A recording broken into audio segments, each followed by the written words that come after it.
This is Michel Combs from blockSmith, your digital locksmith. We make the world safer. How do we do that? We know how to keep secret.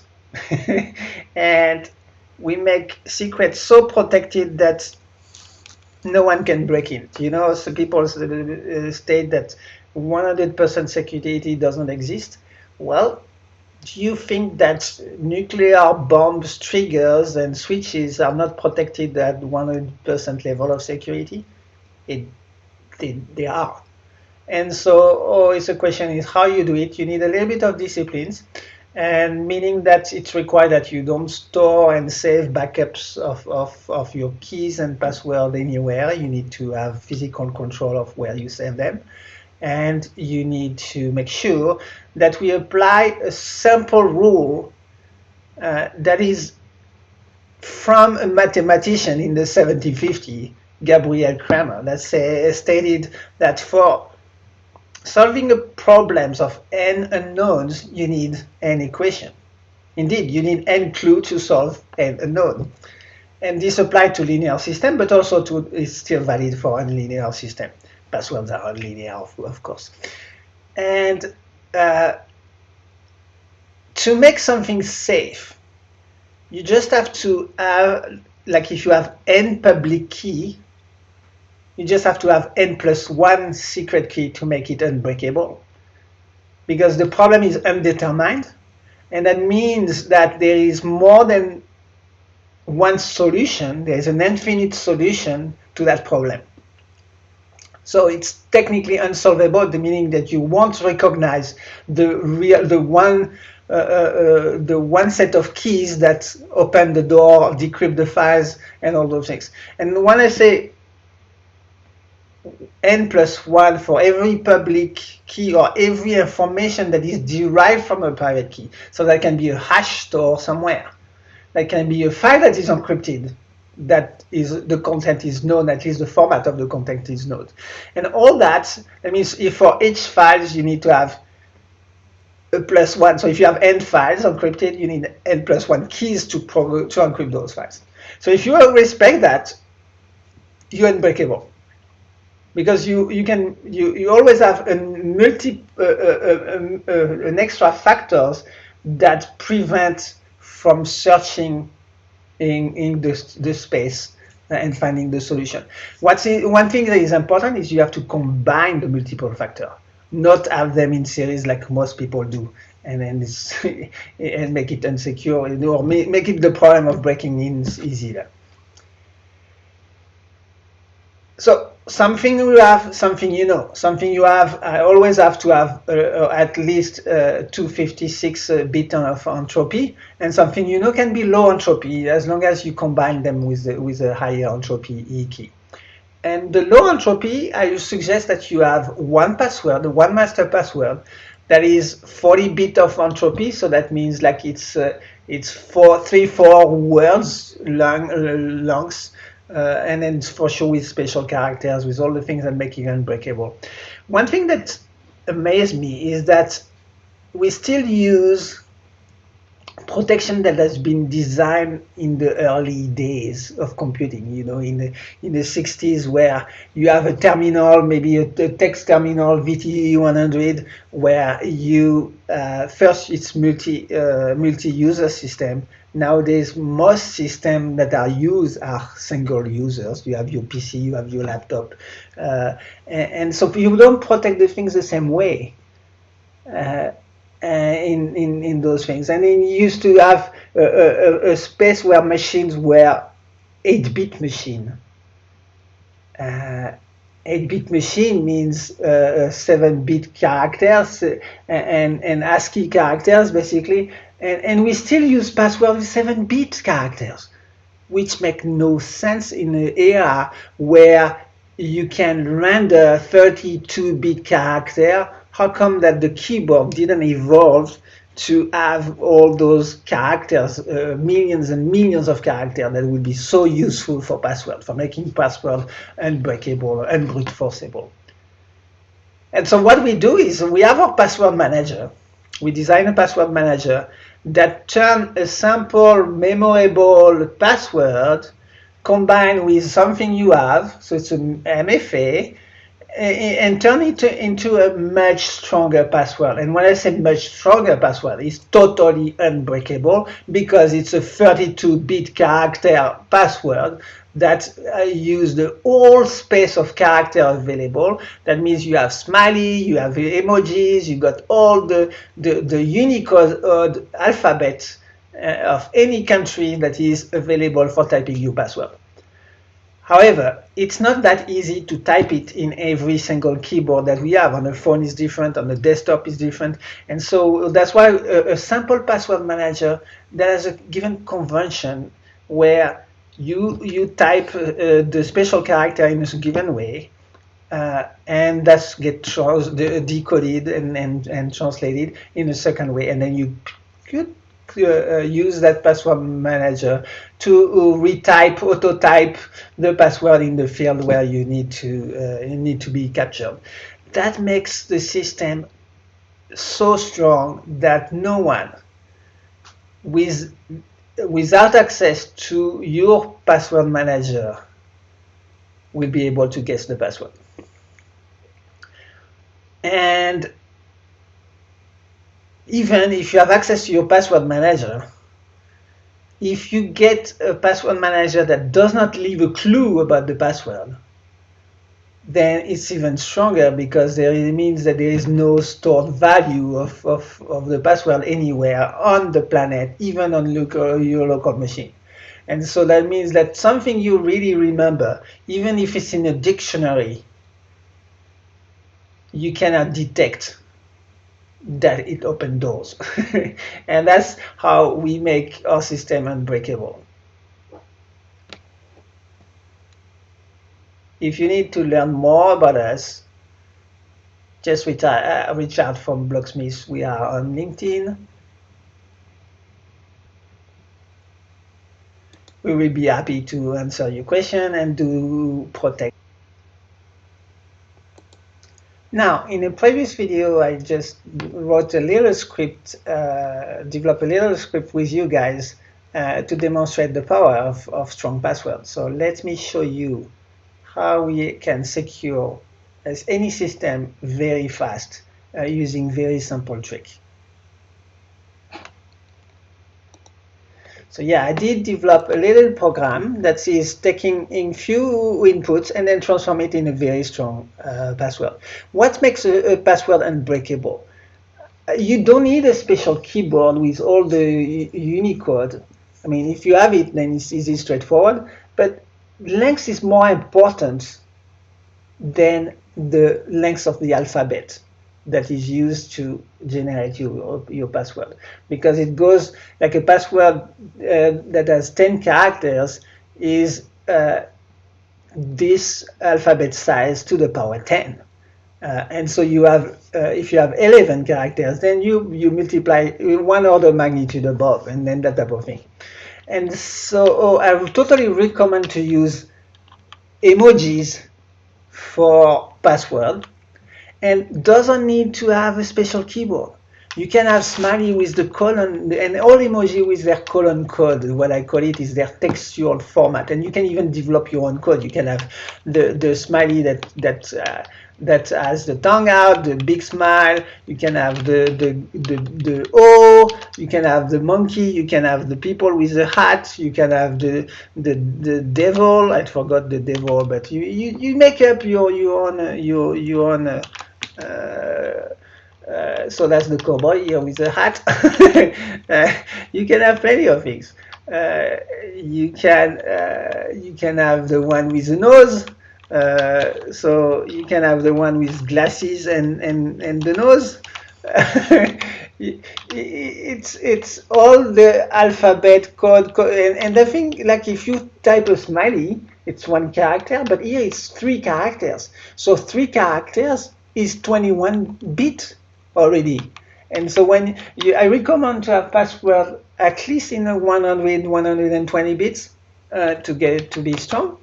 And that means it's at minimum, if you have 6 bit per character, 20 bit, so 6 bit,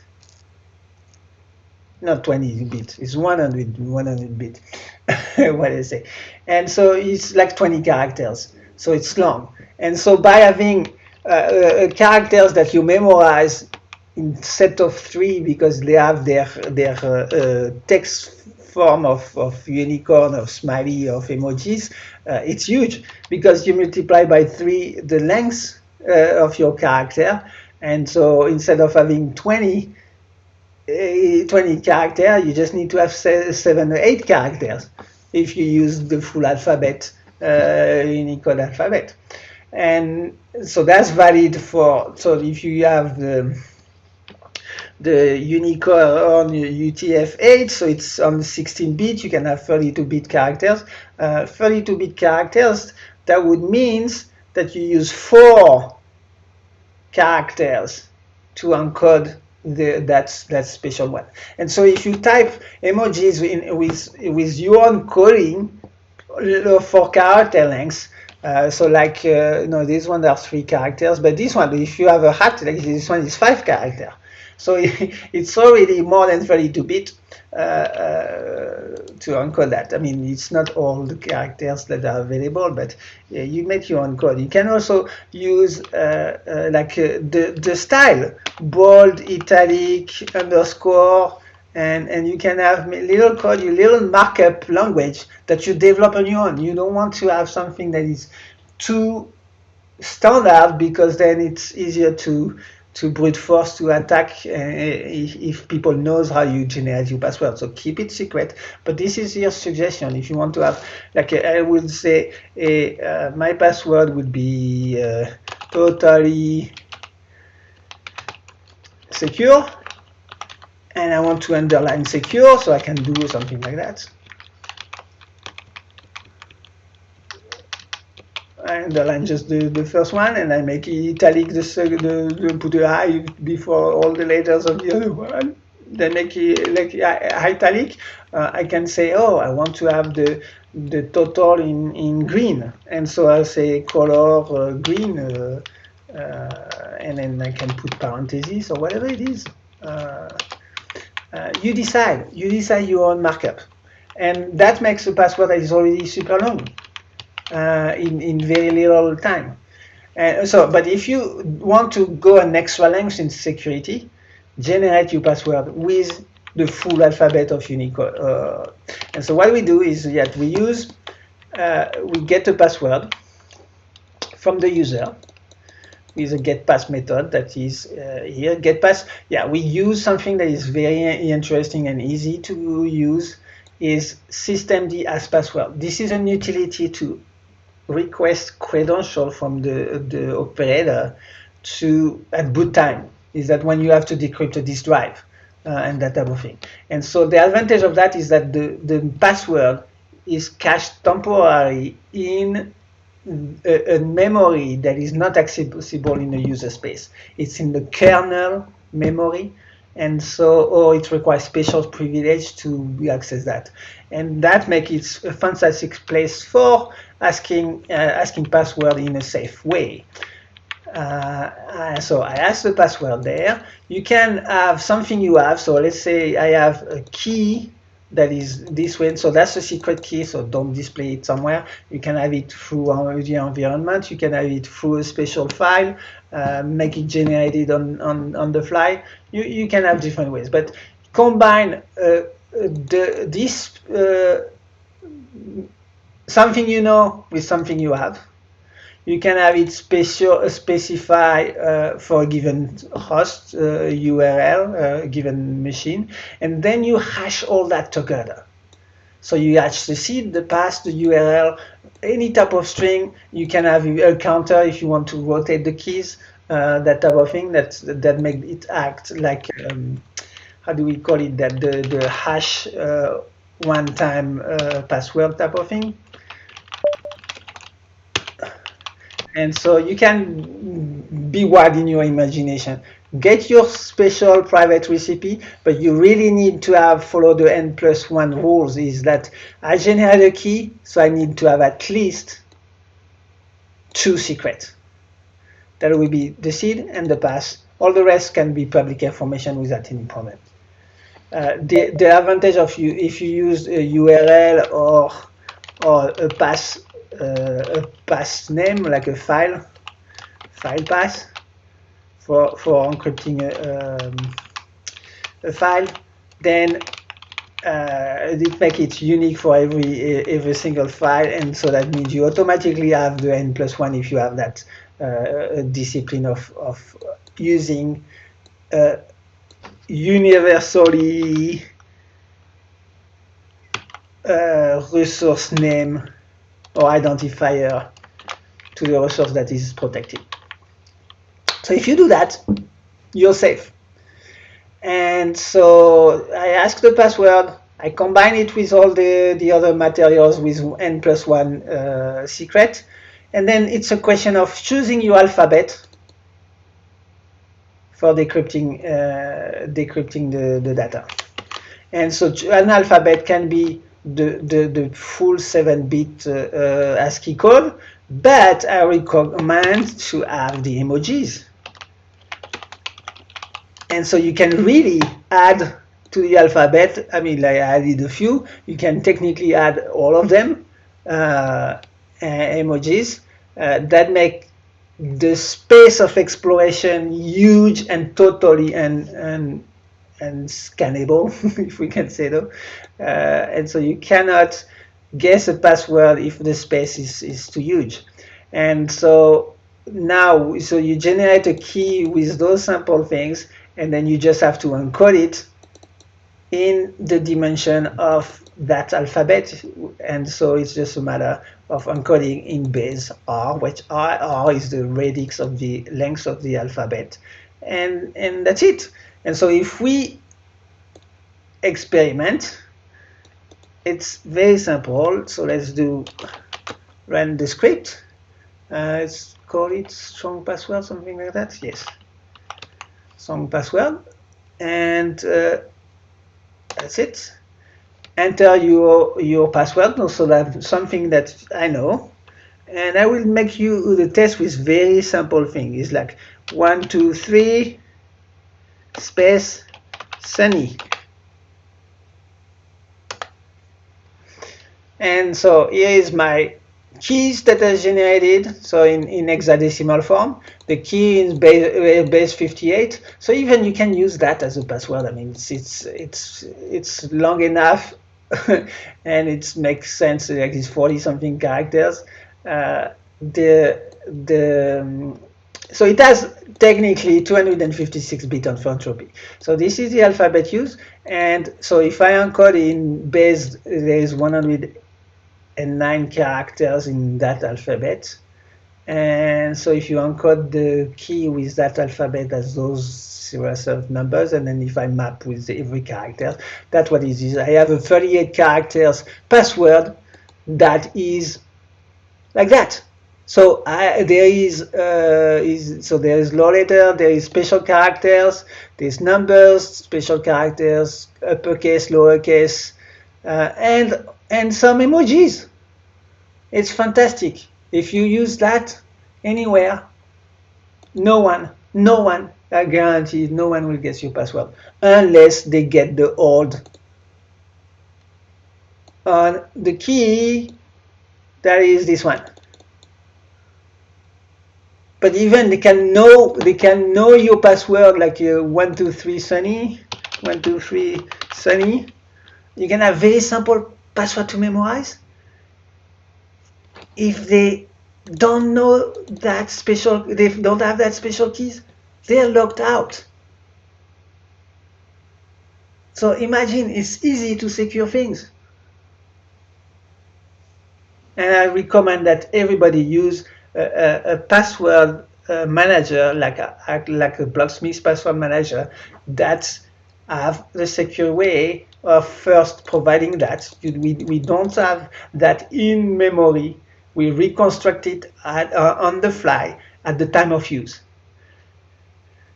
with only information that are there, something that you know. And something that you know, if you have n plus 1, so that means if you have two things that you know, you're safe for life. Because that means it's stored nowhere. So two things you know to create the seed and all the other key. So I ask you to remember two passwords. One seed password and one master password. You can write them down on a physical paper and place it in a place that you have control of, meaning that you trust everybody that has access to it, or even no one else than you have access to it, and that in case there is a breach of access, then you know that it's visible. You know that your password is compromised, or your keys are compromised, and then you can change it, you can rotate it. And rotation is simple. You just change the count number here, and then boom, you have new keys. With the same, no, new keys. You don't even have, you change the password, and then, yeah, so first, you want to rotate it, you want to change your seed, and you change your password. So basically you rotate everything, and then you're fine. But you can even just change the password. They're like your master password, and then everything is aligned. Like if I change, like if instead of 123 sunny, if I do let me so instead of 123 sunny, if I do 12345, then I have a totally different password that is totally non-recognizable from the other one. And this one, that's funny, doesn't have special characters because I don't have enough special characters in my alphabet. I just put a few just to say that they are here, you know. I got to write those all those. But yes, so it's easy to it. There's nowhere to find that storage value of your password because they are all generating on the fly, algorithmically, and so it's make it safe. There you go. So now you have a little overview of simple methods to protect and make the world safer. We do use that with all our security, all our protected encryption keys, and we always apply technology in full consciousness. We are conscious tech certified to make sure that all our technology is improving the world and used for regenerative purpose.